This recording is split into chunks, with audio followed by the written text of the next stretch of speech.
Olá, graça e paz da parte de Deus, nosso Pai, e da parte de nosso Senhor e Salvador Jesus Cristo.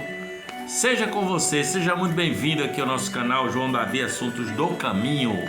Hoje eu quero falar sobre um Deus vivo, o Deus que venceu a morte, e a morte foi tragada na vitória dele para todo sempre, por toda a eternidade. Menina, baixa só um pouquinho, tá um pouco alto aí, tá?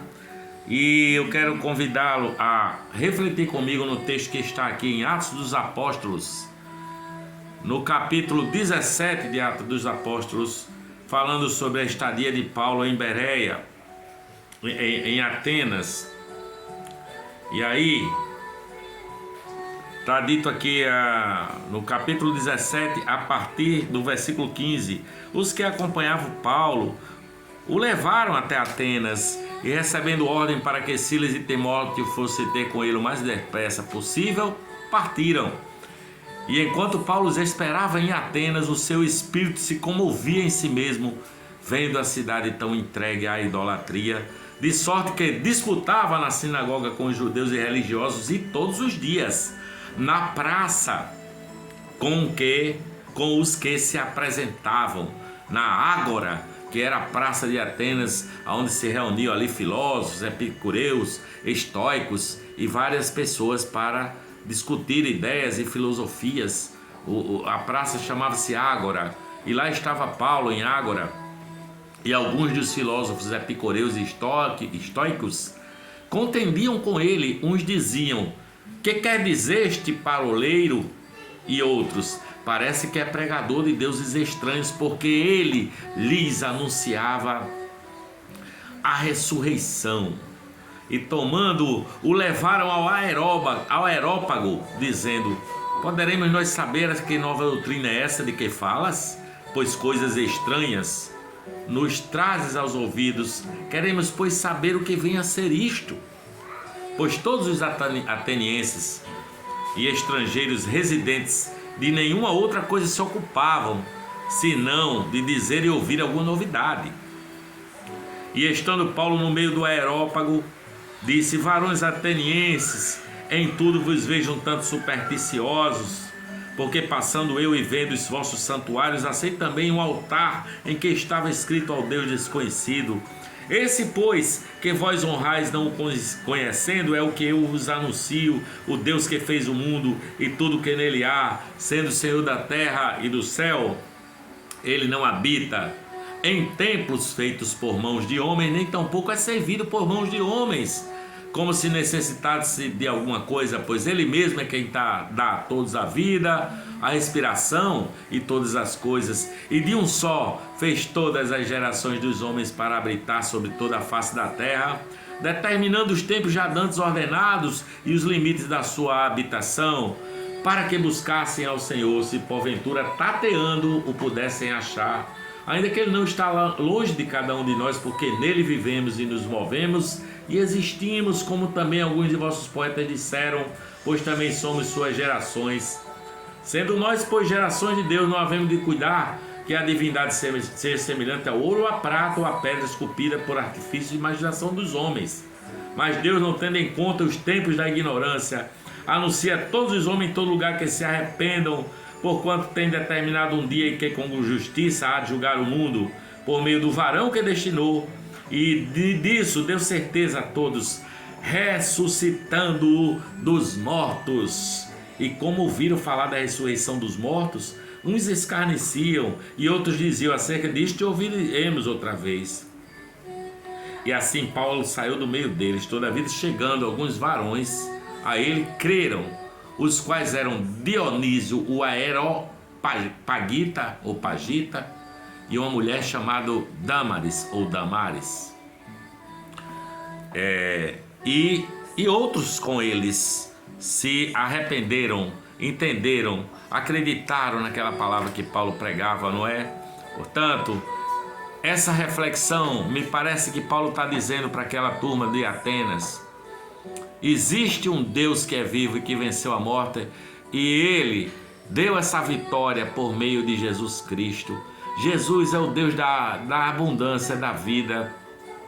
Você lembra daquela situação em que ele estava com os seus apóstolos e uma multidão de 5.000 homens, fora mulheres e crianças, praticamente 15.000 pessoas. E ele disse aos seus discípulos que dessem de comer aquela multidão. E os caras disseram: Senhor, só tem um menininho aqui, um garotinho, uma criança que tem 2 peixinhos e está oferecendo 5 pães e 2 peixinhos, porque não tem mais nada. E Jesus, abençoando esses pães, esses peixes que essa criança trouxe para os apóstolos, distribuiu entre aquela multidão, e aquela multidão ficou saciada. Eu fico pensando na quantidade de sanduíche de pão com peixe que aquela criancinha que ofereceu os 5 pães e 2 peixinhos deve ter comido até ficar com o bucho cheião, né? Mas sobraram 12 cestos, um cesto para cada apóstolo, cheios de pedaços de pão e de peixe. Jesus ainda diz assim: não desperdice nada, né? Quem sabe aparece mais pessoas para comer, porque no reino de Deus é assim. Deus faz do que parece ser a morte, do que parece ser o desengano, do que parece ser a falta de recursos, ele multiplica os recursos. Paulo, nesse texto que acabamos de ler de Atos capítulo 17, estava naquela ágora, que era a praça pública onde discutiam filósofos, e eles viviam de discutir ideias e filosofias. E Paulo chega para aqueles epicureus e aqueles estoicos e começam a discutir com ele, dizendo: o que é que esse tagarela está falando aí? E uns diziam assim: eu acho que ele está pregando outros deuses. Mas Paulo pregava as boas novas de Jesus de Nazaré e a sua ressurreição. E logo quando aqueles homens ouviram essas palavras, ele foi convidado para ir ao Areópago, que era outro cenário. O Areópago era um cenário em que só iam já os... Não era qualquer um que chegava, como na Ágora, qualquer um que apregoava qualquer coisa estava lá na praça pública. O Areópago já era um lugar mais distinto, de pessoas mais, como é que eu vou dizer, reconhecidas, né? O Platão, se tivesse ali, estaria no Areópago. Sócrates estaria no Areópago e tantos outros filósofos.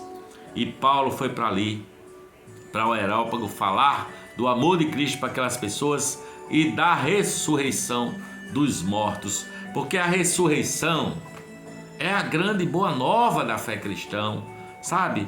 Jesus de Nazaré foi ressuscitado por Deus dentre os mortos. Isso é impressionante demais. A maioria das pessoas hoje estão tão acostumadas com essa notícia que não param para pensar. Elas estão, como que eu diria, se acostumaram, virou quase que um mito. Jesus ressuscitou, mas não param para pensar no que isso significa, não é? Ele, Jesus Cristo, foi acusado pelo Sinédrio de ser um blasfemo, foi condenado por Roma à morte, e aquela morte de cruz. Mas ao terceiro dia, Jesus Cristo foi ressuscitado dentre os mortos. No terceiro dia, Deus o ressuscitou. E lá em Coríntios capítulo 15, Paulo diz assim: se Jesus não ressuscitou, é vã a nossa fé. Se ele não ressuscitou, toda essa palavra não interessa mais nada a ninguém. Se Jesus não ressuscitou, a minha pregação é vã, a Bíblia é uma mentira. E de que adianta tudo isso? Conversão e viver firmado no amor de Deus, no amor de Cristo. Se ele não ressuscitou, é vã a nossa fé, como disse Romanos. Porque a ressurreição é um princípio que sustenta todo o universo. Você pensa que a ressurreição de Jesus é a primeira ressurreição? Não. Pense no universo todo.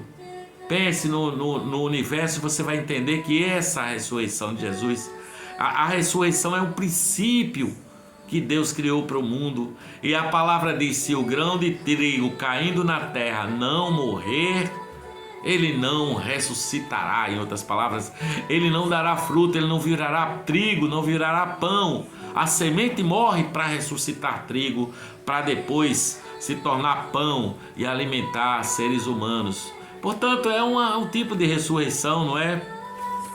E aí, se ela cair na terra e morrer, a semente reviverá e dará vida a muitos e dará muito fruto, o fruto do trigo.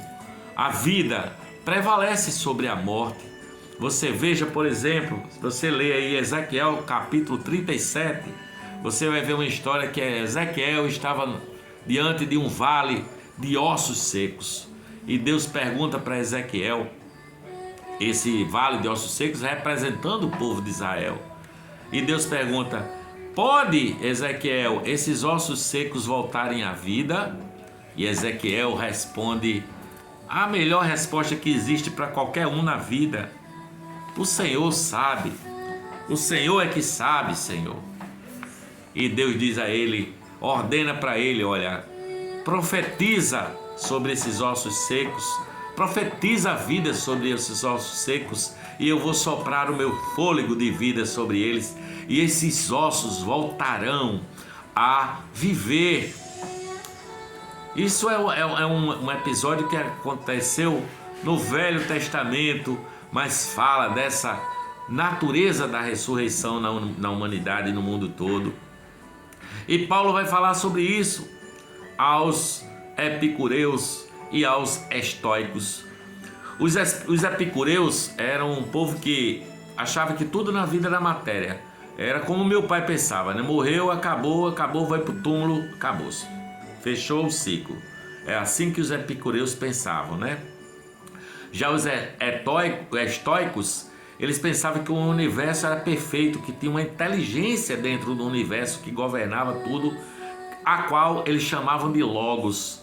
O Logos é que governava essa inteligência, e que não existia o mal, tudo fazia parte dessa inteligência, desse Logos, não é? Mas eu digo a você, existe o mal sim, e ele será julgado por Deus, porque as dimensões da morte que não há ressurreição, a morte do mal, a morte do pecado, a morte do diabo, essas dimensões da morte, elas não são renovadas para a vida. Mas existe o grão o grão que morre e ressuscita pão, e renova a vida, e sustenta a existência do mundo. Porque na vida há um ciclo, o ciclo da vida é noite e dia, é luz e escuridão, é inverno e verão, é morte e é vida. Existe um tipo de morte que não é aceitável para Deus e nem para qualquer um que se diz filho de Deus. A fome não é aceitável para qualquer um que entenda que Deus é bom, é Pai.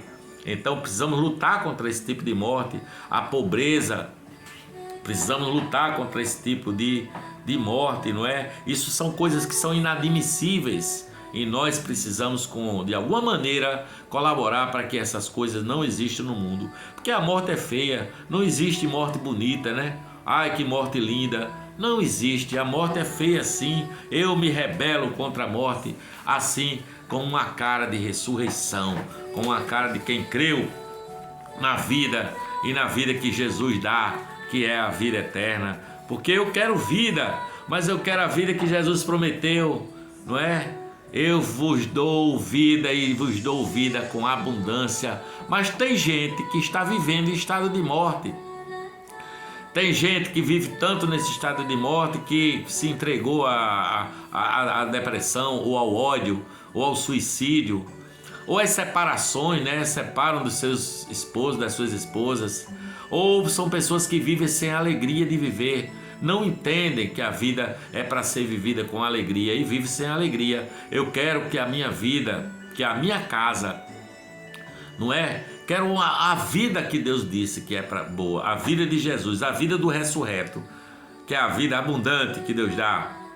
Eu quero para minha casa, quero para minha família, quero para meus filhos, quero para minha esposa, quero para minha sogra, quero para o meu cãozinho Johnny Depp, quero para os meus irmãos e amigos do Caminho da Graça, para os meus colegas de trabalho, para todas as pessoas, os meus vizinhos. Eu quero vida, vida abundante, vida que cura vidas. Reinvente, ressignifique a sua vida. Você está vivo, você pode buscar o poder da ressurreição para voltar a viver. Porque Jesus Cristo de Nazaré ressuscitou. Deus está vivo. Então, vamos fazer tudo para viver, não é? Vamos fazer tudo para amar. Vamos fazer tudo para clamar pela vida, pelo poder da ressurreição. Vamos curar a vida pelo poder da ressurreição.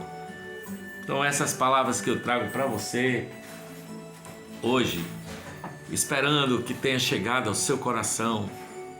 Jesus Cristo ressuscitou e a ressurreição de Cristo nos traz a vida abundante. Tragada foi a morte na vitória pelo poder da ressurreição. Aqueles anjos que apareceram, aquelas mulheres que estavam ali no túmulo, alguns seres com aspecto de relâmpago, de raios andantes e falantes, disseram: por que vocês procuram um vivo entre os mortos? Ele não está aqui, já ressuscitou, como havia dito. Esse é o poder da ressurreição que foi manifestado em Cristo Jesus, mas que está na natureza. Quantas vezes você já viu uma árvore seca, com algumas chuvas ela torna a crescer suas folhas e seus frutos e suas flores? Você já viu isso?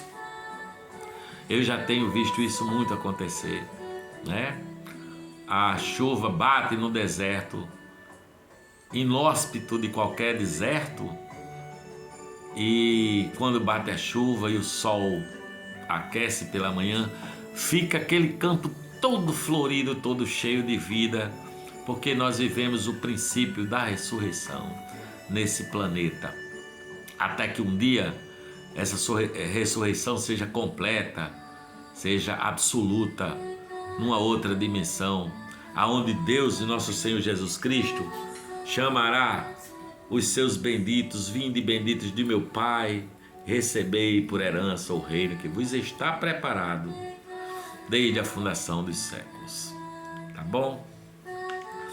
Divulgue nosso canal, faça seus comentários, compartilhe, tá?